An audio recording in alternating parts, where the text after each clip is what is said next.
Thank you for joining us today to discuss Tryp Therapeutics. My name is Max Colbert, and I'm part of the investor relations team for Tryp. I'll be moderating this webinar today. Before we begin, as a publicly listed company, it is important that investors take note of the forward-looking statements provided at the beginning of the presentation. Please note that all statements other than statements of historical fact are statements that can be deemed forward-looking statements. A complete discussion of the risks and uncertainties facing the company appear in the company's filings on SEDAR. I'd also like to note that we are recording today's presentation. With me today from Tryp, we have Greg McKee, Chairman and CEO, Jim Gilligan, President and Chief Scientific Officer, and Luke Hayes, Chief Financial Officer. Greg, Jim, and Luke will be presenting an overview of the company and how they're leading the next wave of psychedelics beyond mental health, after which we'll be hosting a Q&A session. Several questions were received ahead of today's presentation, which together with any questions received throughout the call, we'll do our best to address in today's 45-minute session. If you would like to submit a question at any point, please do so by using the Q&A box at the bottom of your Zoom application. Great. Thank you for that introduction, Max, and welcome and thank you, everyone. We're very excited to have the opportunity to walk you through Tryp Therapeutics, which I got to say, I personally believe is one of the most exciting companies in the psychedelic drug development space at the moment, and probably one of the most interesting investment opportunities you'll find in this arena. We are publicly traded in the CSE exchange under the ticker symbol TRYP, and we are quoted on the OTC under the symbol TRYPF. So let's jump right into it.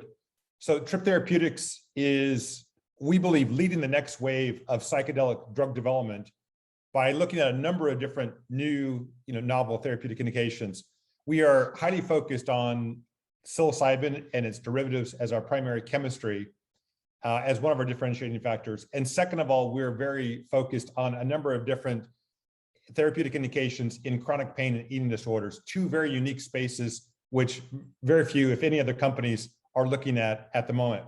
Within the chronic pain arena, we are looking at fibromyalgia, phantom limb pain, complex regional pain syndrome, and others. And then within the eating disorders arena, we're focused on binge eating disorder, hypothalamic obesity, and also we believe there's many other different areas within that space that we could potentially see utility of our chemistry. Walking through our team a little bit, we're thrilled to have Conrad Harris as chair of our scientific advisory board. Robin has been instrumental in the design of our phase 2A clinical studies, as well as a number of other initiatives at the company. He, of course, is one of the world-renowned experts in psychedelic drug development, and we're thrilled with the fact that he's just very recently moved to UC San Francisco. Along with Robin, we've assembled a team that includes Dan Klaw, MD, who's a leading expert in fibromyalgia. Dan is currently at the University of Michigan, where he spent the bulk of his career. Bill Schmidt is also on our SAB. He's earned his credentials from UCSF. And rounding out our scientific advisory board is Rachel Verwick, Joel Castellano, and Derek Ott, all experts in their own right.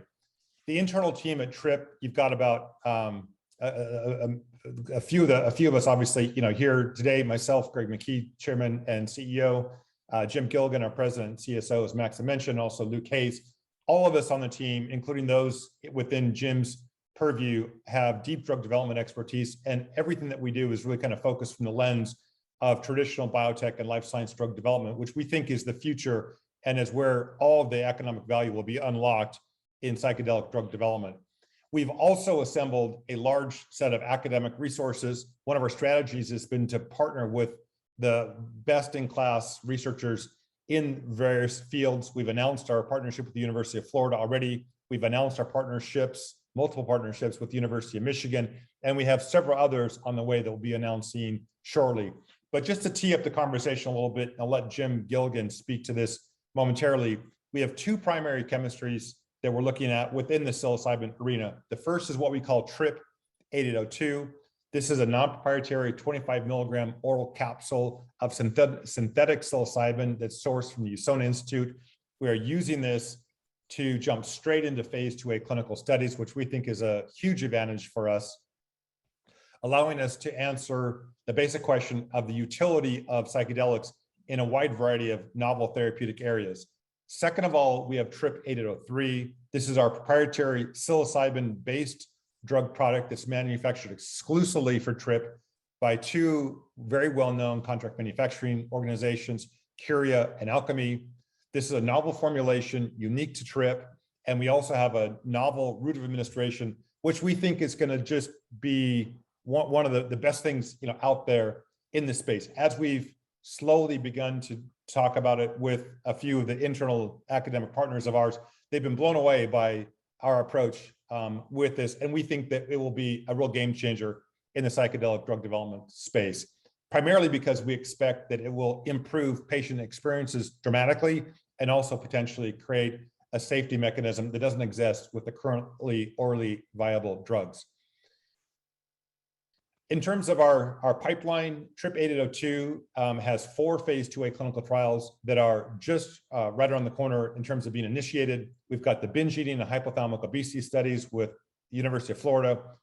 That IND will be filed imminently, more on that to come, and we anticipate being in a position to initiate that study and also dose our first patients relatively quickly. This is an open label study in approximately 10 patients.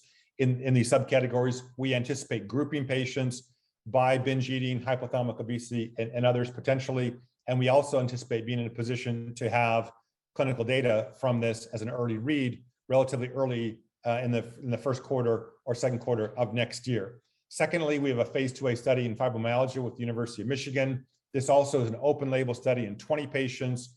We anticipate filing an IND in this area in the next 45 to 60 days, and then be in a position pending DEA approval to get started relatively shortly thereafter. And then we've got 2 other phase 2A clinical studies, one in phantom limb pain and another one in complex regional pain syndrome, both partnered with very significant academic collaborators here in California. Both institutions you all know very well, both are highly regarded, and we believe that once we're in a position to announce them, you'll be very excited about those partners, as well as what those trials mean for us as a company. Complex regional pain study is again, an open label 12 patient study where we'll have ongoing data emerging. The phantom limb study is slightly different. It is a controlled study with about 50 patients or so. There is what we're excited about in terms of this study is that there's an IND that's already filed on that. We'll be making an amendment to increase the number of patients, and we'll be in a position also to get that started relatively soon. So we'll have 4 phase 2A clinical studies up and running very shortly, which, as you'll see from some slides that we have later on in the presentation, this will put us in incredibly rarefied air vis-a-vis other companies in the psychedelic drug development space. Alongside that, Jim Gilligan and his team are working diligently to complete the bridging study work that we're doing around our proprietary formulation and our proprietary delivery mechanism for Tryp 8803, which we anticipate getting into phase 2B trials sometime next year.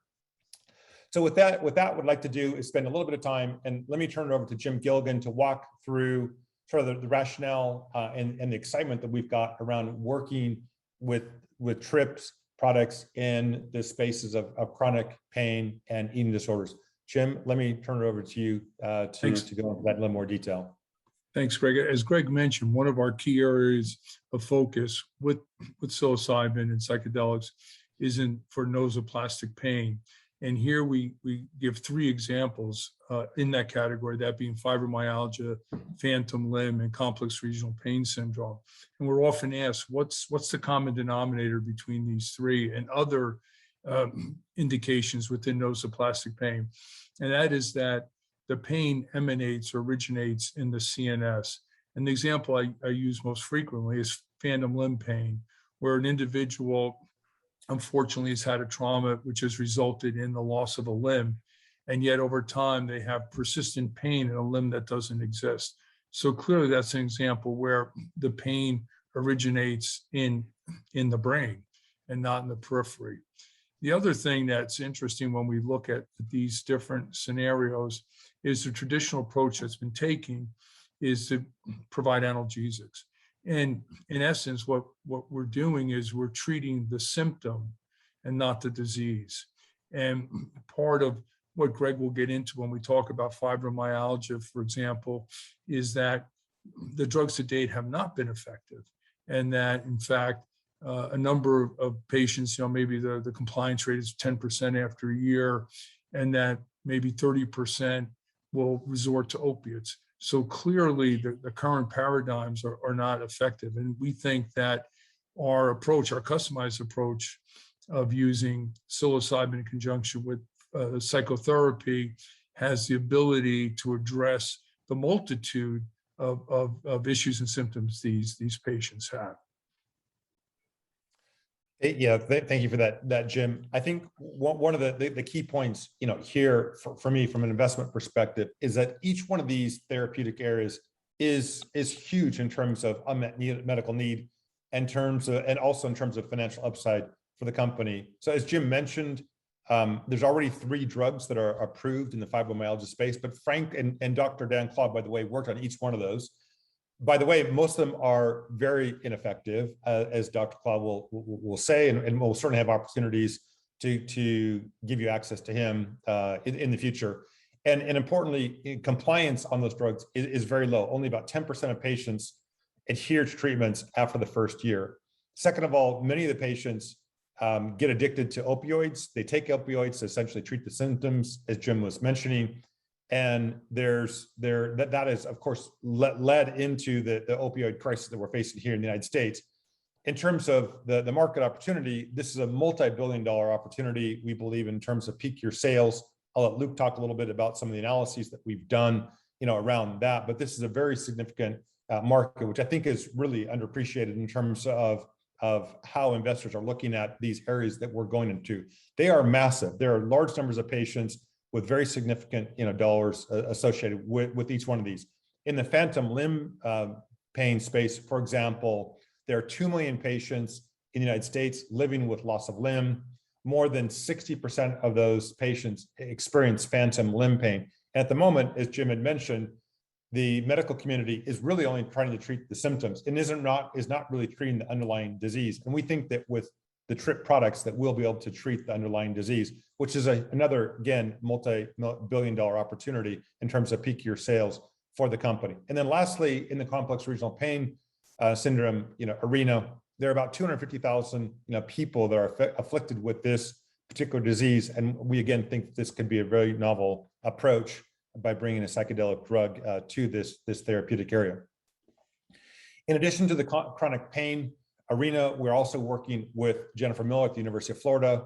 We are just right around the corner from filing our first ever IND and the first IND ever in these particular areas.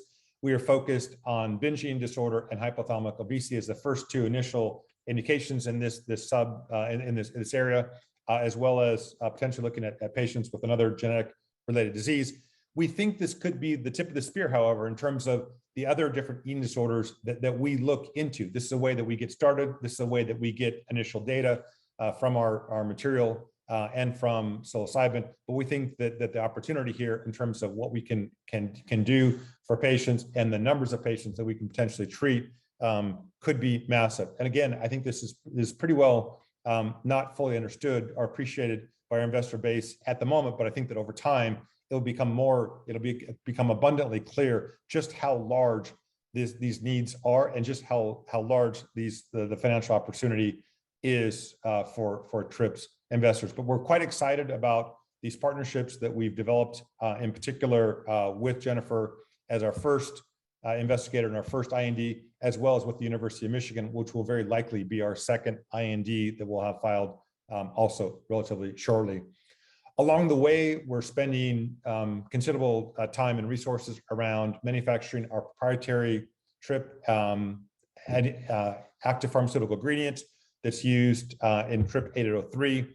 That's manufactured by Curia and Alchemy, 2 contract manufacturing organizations, which many of you, of course, have heard of in the past. They're very well regarded in the life science drug manufacturing arena. They are manufacturing API and then also the final formulations for us. We have 2 different formulations that we'll be working on. We'll have an oral version of 8803 that will make readily available to the industry, to other academics, and also to move us in the clinic rapidly. We were also very excited about our novel formulation and our novel route of administration. So we spent considerable time and work through Jim and his colleagues and our academic collaborators to better understand what the real therapeutic needs are with patients. And currently, there's a lot of inconsistency in terms of dosing, in terms of experience, in terms of how long patients stay in the psychedelic state once they're under the influence of these chemistries. And we want to tighten that up. We want to do a better job in terms of making a much more cohesive experience, a much tighter experience, an experience that's more consistent across patients. And we believe that Tryp 8803 will do that for patients. And part of our pathway there is by manufacturing our own proprietary material that's supplied exclusively to Tryp. That's also being manufactured here in the United States, which we think is a big plus for us as well. Along the way, of course, we're making a number of different filings on the intellectual property front. We have a very significant provisional patent that we filed back in March 2021. We are currently generating significant amounts of data to help support the conversion of that patent into a PCT filing. We also have several other provisional patents that we will be filing around use, around our specific manufacturing techniques, as well as around our novel formulation and our novel route of administration, all of which is being managed through Morrison Forster, which is one of the leading intellectual property councils in the life science arena.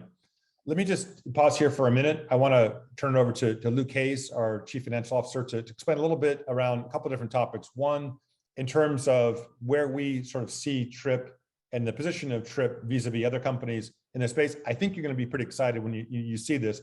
In particular, just how far advanced we are, how broad our pipeline is, and frankly, just how incredibly undervalued Tryp is vis-a-vis other companies in the space. And then second of all, I'll have Luke talk a little bit about the analysis that we've done in terms of the market potential of these, and then talk a little bit about our cap structure. So Luke, let me turn the mic over to you to kind of walk through these slides briefly.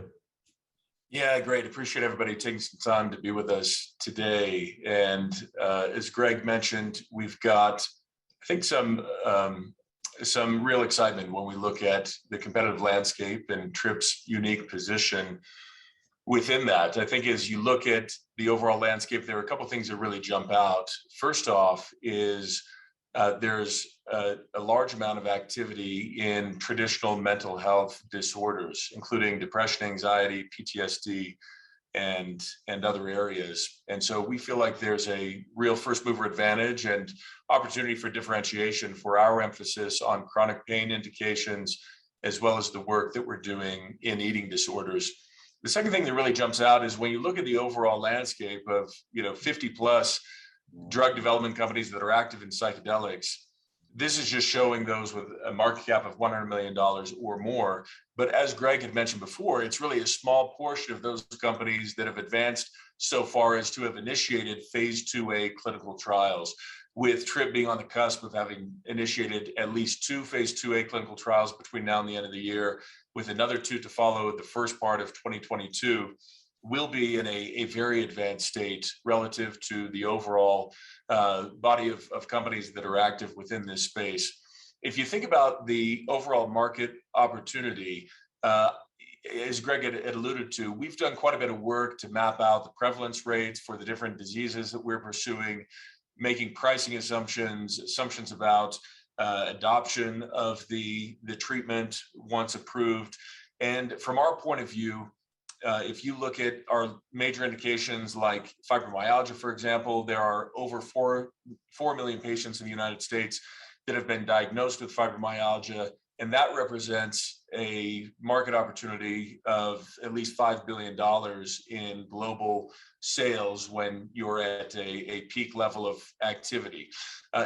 The other indications we're pursuing, like phantom limb pain, for example, that affects at least 1 million patients that have been diagnosed in the United States and translates to about a $3.5 billion opportunity. Binge eating disorder is quite prevalent. Up to 3% of women and 2% of men may experience that at some point, but the diagnosis rate is still fairly limited. But even with about 250,000 individuals who have been diagnosed, with binge eating disorder. We think that market opportunity is over $2 billion. And so if you take our primary indications all together, you're really looking at over $12 billion of potential in terms of peak worldwide sales. There's plenty of work we've got to do between now and then, but it's important to know that we're playing in the right sandbox in terms of the different diseases that we're pursuing and what those opportunities could mean to investors in success. Greg, I'm going to have you move forward one slide and just make a comment about valuation. Within the psychedelic drug development space, there's a handful of companies like Atai, Compass, MindMed, for example, that are all over $1 billion of market cap. Cybin is a company that is quite comparable to Tryp in many different ways in terms of we're both on the cusp of initiating our phase 2A clinical trials. We both are leaning in terms of intellectual property, et cetera. But it's a really great buying opportunity on Tryp stock at the moment, given the gap we've got between our current valuation and where a company like Cybin is. As we move into the clinic, and certainly as we're announcing interim data results from our phase 2A trials, we certainly expect the market cap and buying activity on the stock to respond to that. The final point that I'd make is just a brief comment around our capital structure as well as our cash position. Our capital structure is quite clean. We did an IPO in December of 2020 that Canaccord led for us. We've got 67 million shares issued and outstanding.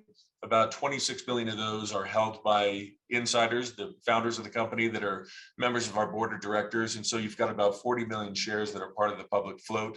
With 9 million warrants issued and outstanding, 9 million warrants outstanding right now, about 7 million of those are from our IPO in December and will be expiring in December of this year. We expect the majority of those to be exercised, bringing in about $3.5 million of proceeds. That's in Canadian dollars, and for those warrants to be coming off the cap table.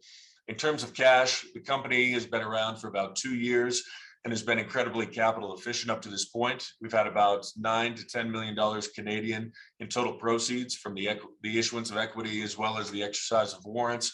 And we've still got over $3 million Canadian in the bank today. And so really it's been just off the back of about $6 million Canadian that we've succeeded in building out a fantastic team, great scientific advisors, establishing really critical partnerships with academics, and teeing everything up for our phase 2A clinical trials. Like every early mid-stage drug development company, we're going to need additional capital to be able to go through our phase 2B and phase 3 clinical trials. And so we certainly expect to raise additional capital as we continue with our clinical path here. So let me stop there and see, Greg, if there's anything else you'd like me to address. Otherwise, I'll pass it back over to you. Yeah, fantastic. Thanks for that. I would just, thank you, Luke. I want to just underscore, 2 points that Luke made, which is, one, going back to this slide, that, I mean, it's just incredible that we're going to have, 4 phase 2A studies up and running just eminently, which is going to put us in very, very rarefied air. And it also just underscore Luke's point on the analysis that we've completed around peak year sales. We'll have 4 out of the 5 indications that we're looking at will be multi-billion-dollar peak year sales, which is just unheard of. So blockbuster potential in 4 of the 5 drugs that therapeutic areas that we're looking at. And then just to put a pin in this particular slide, and not to pick on Cybin, certainly we want everybody to be successful, but you look at Cybin at $550 million and has yet to initiate their phase 2A studies. Now we certainly hope that they get in the clinic soon, and we want them to get in the clinic. We want them to be successful, but here we're sitting at, call it sub $40 million Canadian market cap. And we've got 2 INDs that are eminently going to be filed with dosing initiated relatively soon and outcomes from those trials right around the corner. And then 2 other phase 2A trials behind this. So it's just kind of astonishing to me that we're trading at this level versus these other companies. So just to recap a little bit, we're quite excited about also, frankly, the milestones that we've got ahead of us. The next 12 months are going to be really exciting times in terms of development at Tryp, in terms of all the things that are going to get accomplished. We're initiating these phase 2A studies. There'll be 4 of them that are initiated, as we mentioned.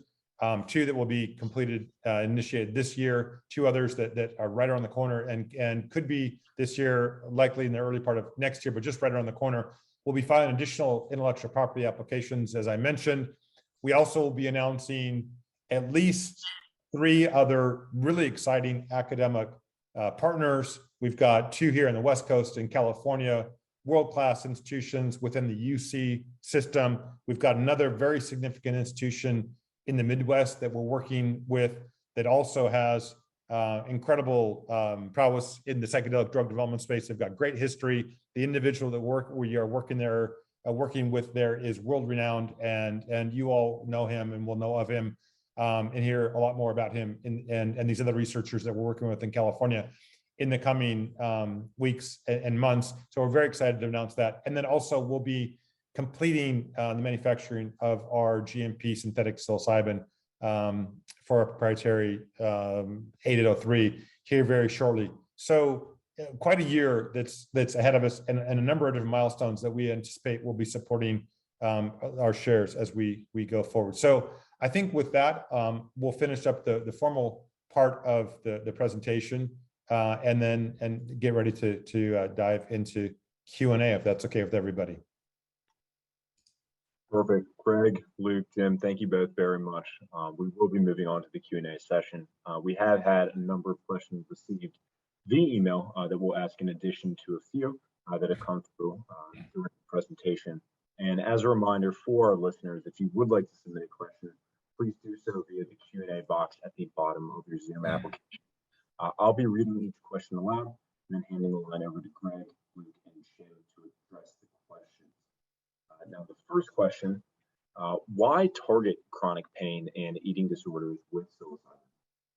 Right. Let me maybe take a crack at this first. I'll let Jim Gilligan kind of round out, the answer. But I think that from, just a practical and, opportunistically, really two natural, very obvious, reasons to do this. One, the massive unmet medical need in these just absolutely huge indications with so many patients, affected, right? I mean, that ultimately, is the biggest driver for any drug development program, is to help patients. But also, frankly, in this particular instance, nobody else in the psychedelic drug development space is going after these areas. We're the first to make forays into these areas, and we do think that there's a very strong scientific rationale in terms of why a psychedelic would work. So really, those 2 reasons: the opportunity to help patients, and the fact that it's quite unique, and we are really differentiated as being a first mover in these unique areas. Let me see if Jim has anything that he would add to that question. I would reinforce what Greg said. First, obviously, these are areas of significant unmet medical need, and not diving too deeply into the science, but there's sound scientific rationale for the clinical utility of psychedelics and psilocybin in particular in nosoplastic pain. And we didn't speak too much about overeating, but if you look at the history of psilocybin in particular, it has had success in areas of addiction, including nicotine, alcohol, opiates. So if you look at part of what happens in our overeating, it's an addiction or anxiety around food. So there is sound scientific support for that. And we have requisite data and things that we can provide to people that will explain why we think that there's a really good sound, both biological, pharmacological, clinical rationale for the areas that we've selected. Yeah, terrific. Thank you, Jim. Thank you for that, Greg and Jim. As a follow-up to that, what is the current standard of care for chronic pain and eating disorders, and why explore psilocybin as a treatment option? Yeah, let me turn that over to Jim. Jim, if you don't mind, why don't you, if you could walk through kind of the current standard of care, and also so I'll take the first one that's easiest. In the area of hyperphagia, in the areas that we're looking at, there really are no approved treatments. So that area is particularly wide open. And when we speak with Dr. Miller, she's been involved in this field. She's a world leader. She's tried to everything she can to help these patients. She's adopted these patients, and she's incredibly excited about the opportunity that we're affording her and working with her with psilocybin. When we look at chronic pain, as Greg mentioned, there are approved drugs for fibromyalgia, for instance. You have Savella and Cymbalta and Pendiga, but they've shown that they're not tremendously effective. And it goes back to, in part, what I was saying before, in that you're treating the symptoms and not the cause of disease. And when you have an opportunity to speak with someone like Dan Claw, who's been in the field for quite some time, and you see the enthusiasm he has for looking at the opportunity for psilocybin in this field, it's contagious. And so this isn't just coming from the folks at Tryp. This results from our interaction with Robin Carhart Harris and Dan and other, George Mashur at University of Michigan, who are really, really keen on this. The other thing I'll say is that Greg mentioned that we're at the forefront, but what we're starting to see is there are more and more academic institutions starting to think about also entering into the field of chronic pain. So we're basically leaders, and I think imitation is the highest form of flattery. We'll be there first and welcome other people trying to get involved in the area. Sure. And can you tell us more about your partnering strategy with UF, and the two California universities? Sure. Let me maybe take a first kind of high level perspective on that, Max. So, we're frankly, we've just been, thrilled by the opportunities that are in front of us and the ability to, frankly, walk in the front door of some of these world-class, institutions. So high level, our view has been to tap into the academic work that's already being done and that has been done in the past to these institutions in very specific therapeutic areas, right? And couple that with our psychedelic drug development expertise that we have also internally, and then through partners like Robin Carhart Harris at UCSF. So that's the overall strategy, right? So leverage all that expertise in these therapeutic areas that already exist, and frankly, a lot of the clinical trial work that's been contemplated up into this point. So we've already announced University of Florida, we've already announced University of Michigan, both in terms of the fibromyalgia study, but also in terms of development of Tryp 803. We also, as I said, have two other collaborations that are teed up here in the state of California with two other UC-based institutions that will be in a position to announce very shortly. In addition to that, we've got a very significant institution in the Midwest that Jim and his team are working with around what likely will be some of the first clinical work on Tryp 803, our novel formulation and our novel route of administration. So all those are teed up.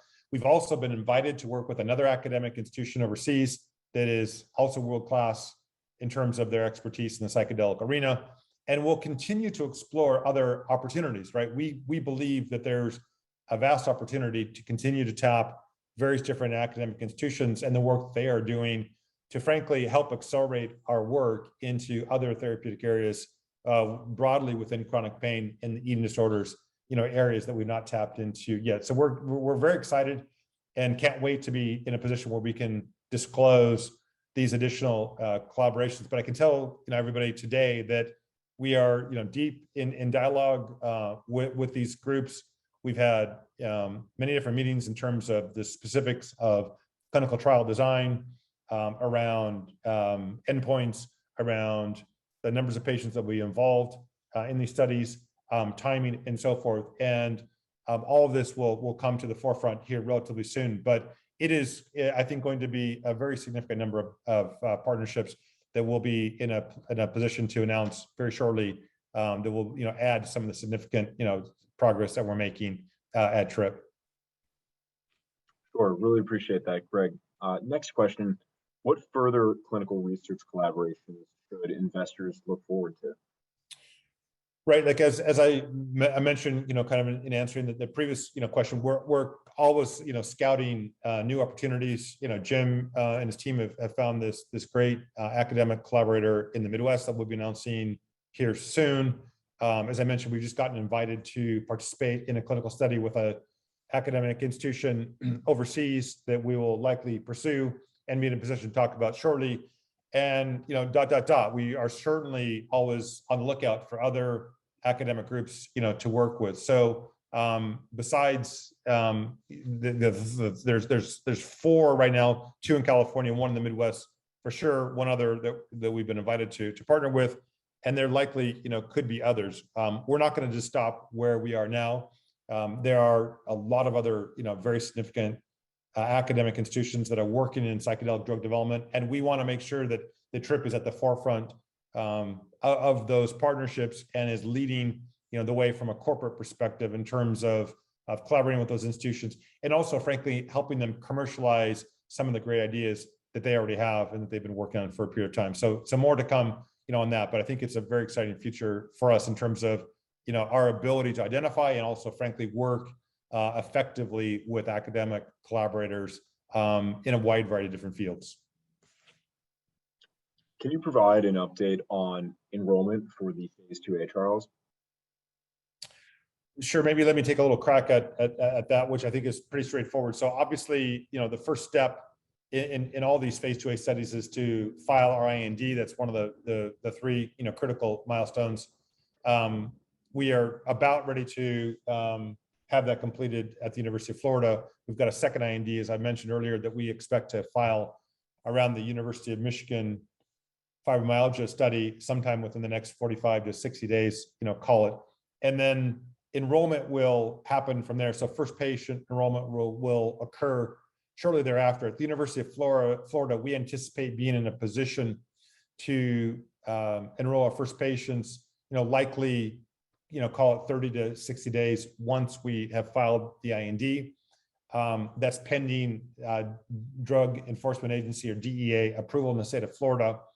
Similarly, with the University of Michigan, we've got to get DEA approval there at the state of Michigan, and then we'll be in a position to start enrollment in that particular trial. At the moment, at the University of Michigan, we're anticipating sometime, likely in the first part of next year. The University of Florida, if things go well, we could be in a position to be dosing patients before now and the end of the year. So that's probably the best estimates that we can make at the moment. More details in terms of specific updates on enrollment as we get closer to announcing these other collaborations. As I did mention, the one institution that we're working with in the phantom limb pain has already filed an IND. We'll be making an amendment, but they'll be in a position to dose patients very quickly after we get that IND amendment completed. So we're quite excited about our ability to not only file the INDs, but frankly, to be enrolling patients shortly thereafter. And then I also just remind everybody that, as I mentioned, each one of these studies is either open label, or in the case of the phantom limb study, we'll have an interim analysis, and which means we'll have access to early readouts from those studies in a short period of time following some of the initial recruitment that takes place in all those studies. Hey, Greg, I would just add, Max, that in the case of University of Florida, Dr. Miller has already identified a number of her patients that she would like to enroll into the study. So they've already been identified. It's really, as Greg said, just waiting to go through the IND and DEA process. But we're planning on success, so that's all teed up. So in short order, we should be able to enroll patients. We have 2 follow-ups to the original question. Are there any scales or data points you'll be particularly looking at as you receive the phase 2A trial data? Let me turn that to Jim to talk a little bit about what we're measuring in these phase 2A studies. Sure. So it's a great question, Max. So, my background, traditionally, for example, in a pain study, you'd be looking at a VAS scale, visual analog scale. Your pain is 100 today. What's it the next day? What we've learned from the work that went before us, like Conrad Harris, is that there's a number of other which you could consider comorbidities or symptoms that people have. So, for example, people with fibromyalgia don't sleep very well because of the pain. They have anxiety around pain. They could have depression. They could have a number of other things that are being affected due to their fibromyalgia. So in our studies, we have our primary endpoints be things that you might expect, like a pain score, but we're also looking at up to 15 other exploratory endpoints to get a holistic approach of what happens to the patients.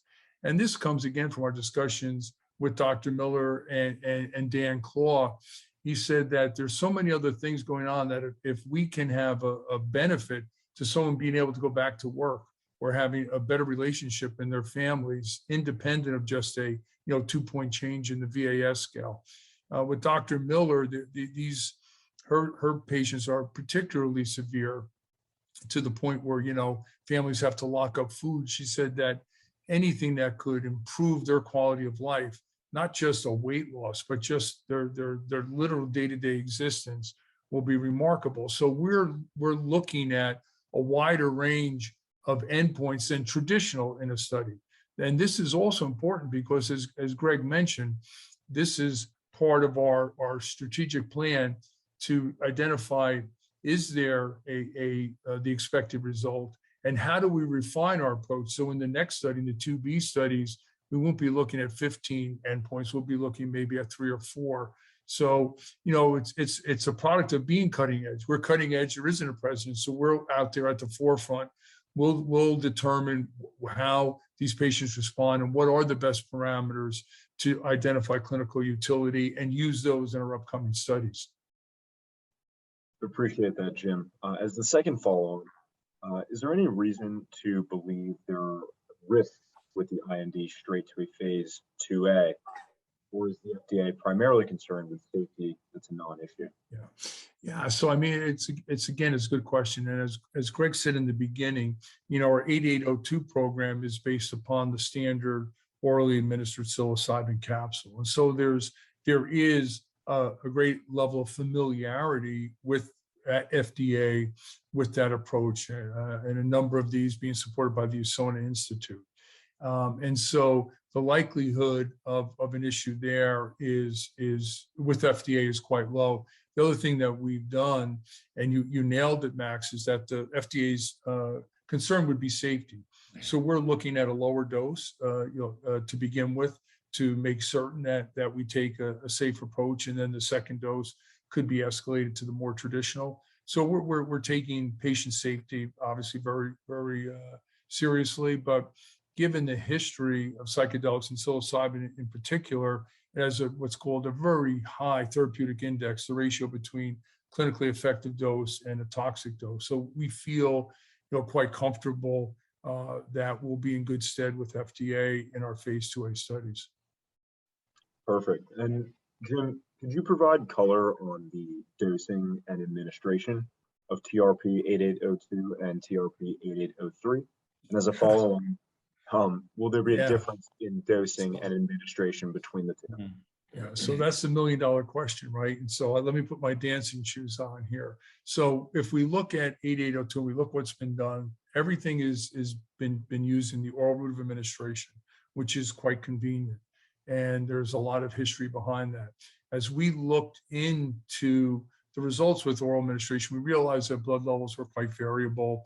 And as Greg alluded, in certain instances, there'd be some people who don't enter the psychedelic state and other people who can have some side effects. So as we looked at the use of psilocybin, realized it really wasn't the drug itself, but rather that you can improve upon the route of administration, the dose, and the regimen to alleviate the side effects and yet get more consistent results. And so we spent some time on optimizing what would be the best way, how to give the drug, and what would be the best way to remove variability. Because again, in these studies, you're going to be looking at a type of response, and if someone doesn't enter the psychedelic state, well, it's unlikely that they're going to have a favorable clinical outcome. Similarly, you want to look at the safety profile, and you don't want to incur side effects that if you had achieved a lower blood level, you wouldn't have seen.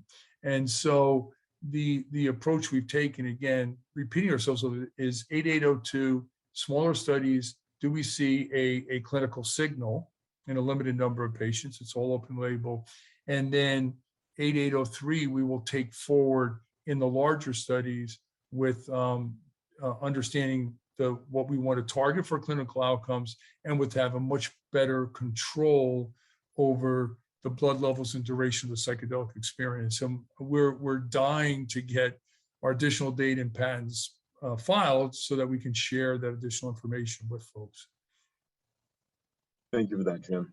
As a next question, can you explain the scale of your manufacturing strategies?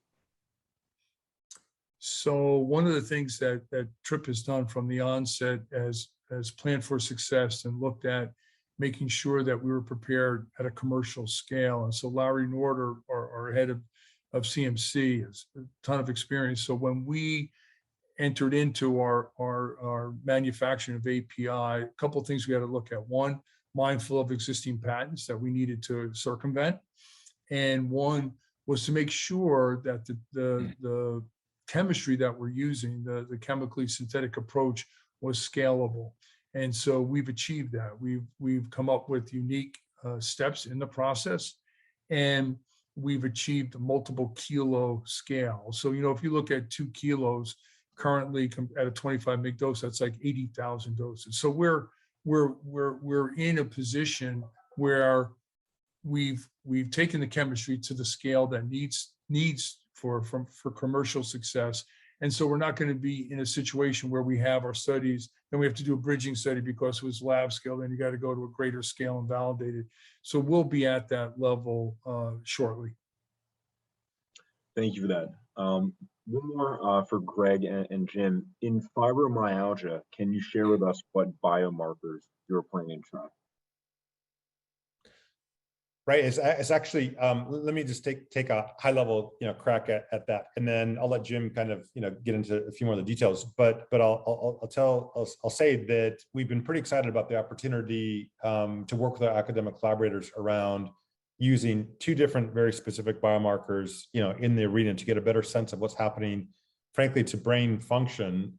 One is EEG and the other is functional MRI.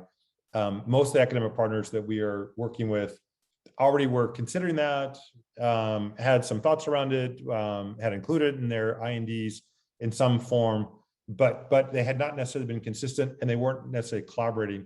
But we're pretty excited about being able to add this whole body of additional data in these exploratory studies that can frankly not only help us and our patients, but also help move the industry forward. But let me let Jim Gilligan kind of fill out some of the details of what we're doing with that and some of the other markers that we're looking at. Yeah, thanks, Greg. So one of the things that we looked at was what's been historically done in the literature, and then speaking with folks at University of Michigan, speaking with Rob and speaking with other groups. And what we were able to do is come up with sort of some foundational measures, which will be, as Greg said, EEG and functional MRI. And what Tryp is doing is we're pulling together a consortium of all the academic institutions so that they can pool the imaging data. And at some of the institutions, we're doing a lot of additional neural imaging where we'll be looking at things where we can look at neurotransmitter levels. We'll be looking at a number of things that won't go into too much detail now because we think that there could be an IP component around that. But the key was, and what the institutions were excited about, was that we're giving out the parameters, how to set their equipments, what to measure, how to measure, so that we can pool the data.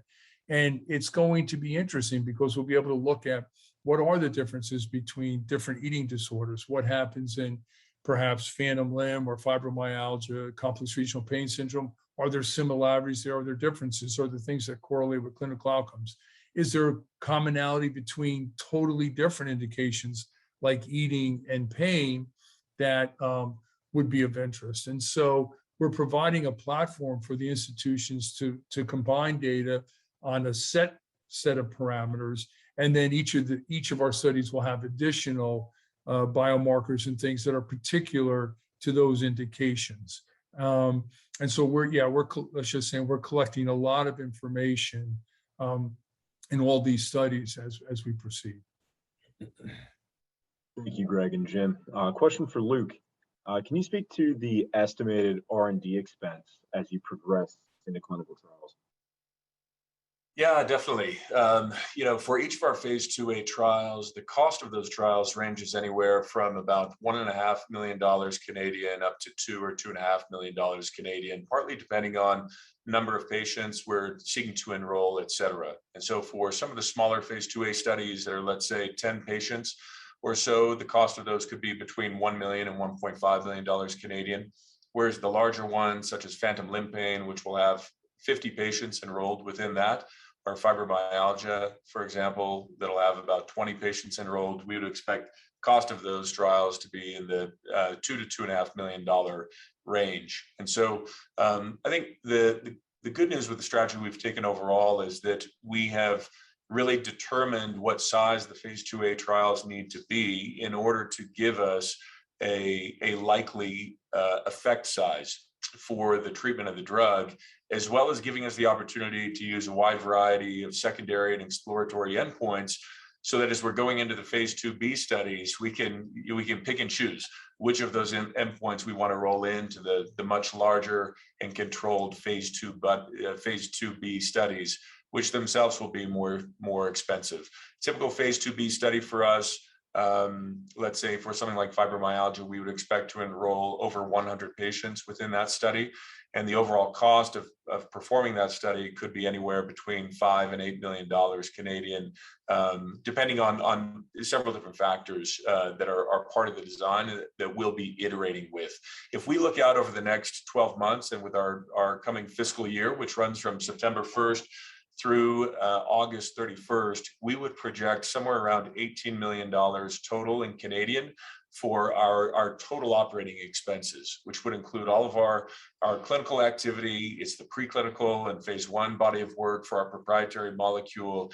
It's all the manufacturing activity of securing GMP material and final drug formulation, a large body of intellectual property work, and then some other SG&A expense through that. So hopefully that gives people just a general scale of what we're talking about in terms of expense for either our phase 2A or our phase 2B trials.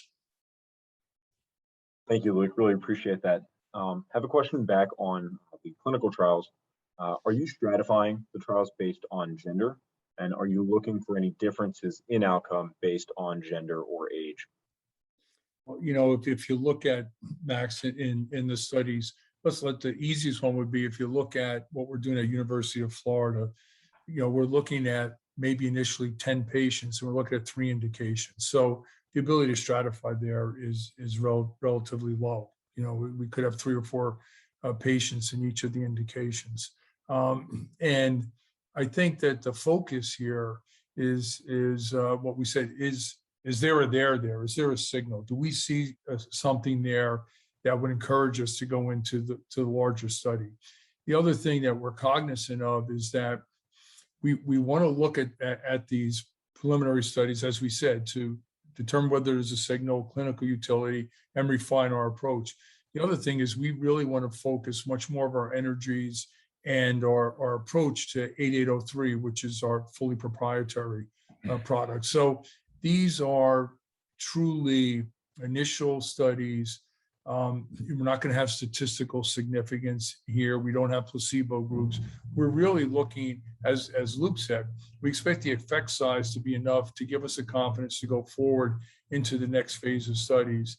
And with the focus on now bringing Tryp 8803 and creating data and all the information we need to support that, because that's what our NDA will involve, right? That's what we're going to bring forward to commercialization. So we're quite confident that, we're not looking for a statistical issue. In fact, when we talk with Dr. Miller, she said, Jim, she goes, I'm going to know in my patients literally after the second dose whether there's a benefit or not. They've been my patients for years.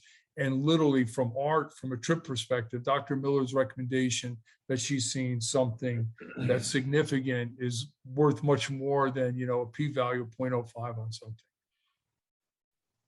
Really appreciate that, Jim. Is there any update on the progress of the Calvert Labs partnership?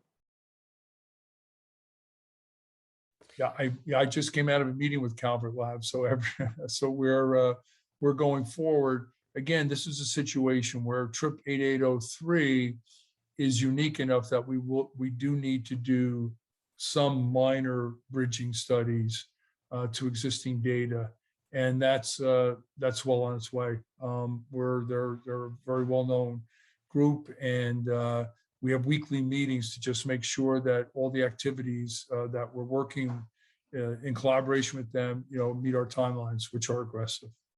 The other thing I would add on that, Max, just for everyone's edification, is that one, we've with them and our external preclinical consultants have optimized a very focused set of preclinical experiments. We're doing the same thing on the clinical side, for one, to create, the most efficient path to generate, the most, the critical data without, going overboard. And also, frankly, then we're optimizing our timelines around that with them, as well. So that's all still under discussion, but as Jim mentioned, there's regular interaction and work with them on a weekly basis.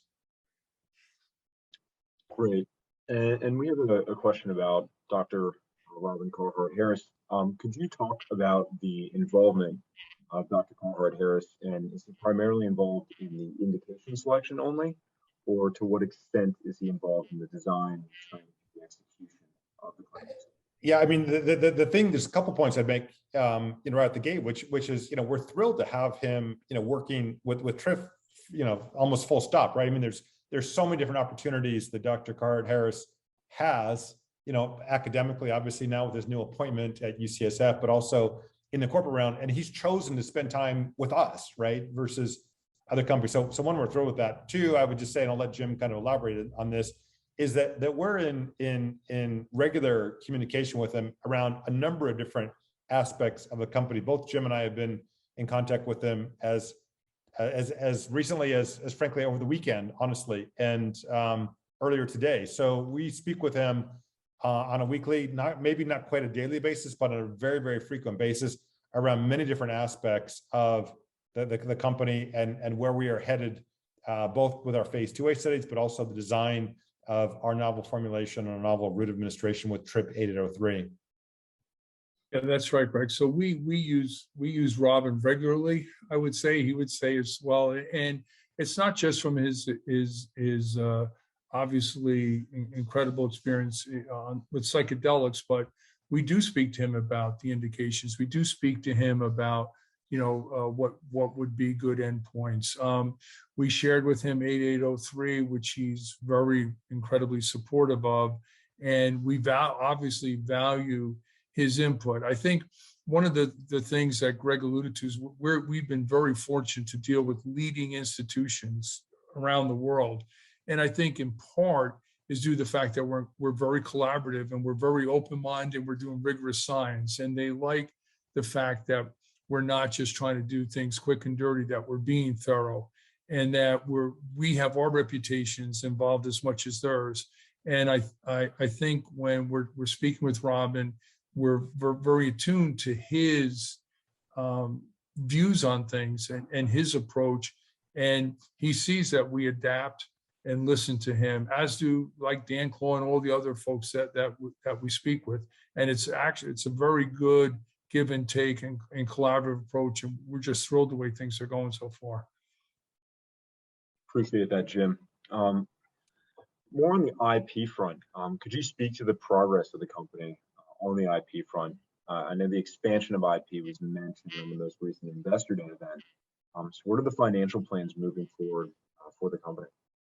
Right. Let me maybe take a crack at the IP question, and I'll let Luke talk a little bit about the financial plans. But on the IP front, we're meeting regularly with Jim Mullen, who's lead IP counsel at Morrison Foerster, who's responsible for our account, there, along with a few other attorneys there at Morrison Foerster, who are deep experts in drug development. One of them happens to be working in psychedelics, or did work in psychedelics previously. They're all PhDs. They also have obviously JD degrees as well. So very well heeled group of individuals we're working with. Our strategy has been around two different tacks. One is around conversion of our current provisional patent, as I mentioned earlier, into a PCT filing.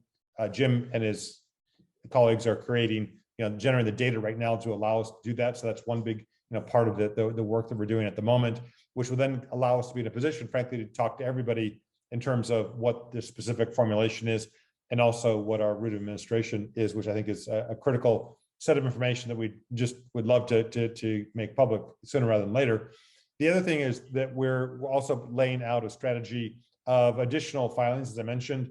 Those relate to certain use patents, right? So utility of psychedelics in the therapeutic areas that we're looking at. It also revolves around the specifics of our formulation for Tryp 8803 and the particular salts and coformers, and the other excipients, as they're called, that are wrapped around the active pharmaceutical ingredient to keep it stable at room temperature, among other things, as well as then filing on our route of administration around other areas that are closely associated with that, other formulations that we think are not necessarily the ones that we'll take forward, but ones that we want to use as a way to block other competition. So the route and the formulation, all those will be protected by additional provisional filings that we'll be making over the coming months, and so all that is in a work in progress, and we'll have more specifics on the details of that as we make progress on those fronts. Appreciate that. We have a few more questions to go. This one, bigger picture. Where do you see Tryp versus its peers in the space? Yeah, I mean, I think that Luke gave a really great, kind of run through in terms of our internal assessment. We think that there's really strikingly, 3 different points, right? One, we're gonna have more phase 2A clinical trials than probably just about anybody in the field. 2, we're going after indications that nobody else is going after. And 3, we're probably one of the most undervalued stocks in this space right now, would be the way I would kind of sum up how we see Tryp versus our peers. Yet we're working with some of the highest quality academic institutions. We've got a world-class drug development team internally, and we're poised to initiate 4 phase 2A clinical studies just imminently in the next couple of months and quarters. So I think that it's a highly unique time for Tryp, and frankly an incredibly unique investment opportunity today that likely won't be around for much longer as we continue to make progress in the clinic and begin to disclose more specifics about where we are with our academic partners. Really appreciate that, Greg. Well, thank you, everyone. That is all the time that we have for today. Thank you for submitting these questions, and thank you for taking the time out of your busy days to join the call. If you do have any additional questions, please reach out to us directly. Our email address and telephone numbers are listed in this presentation.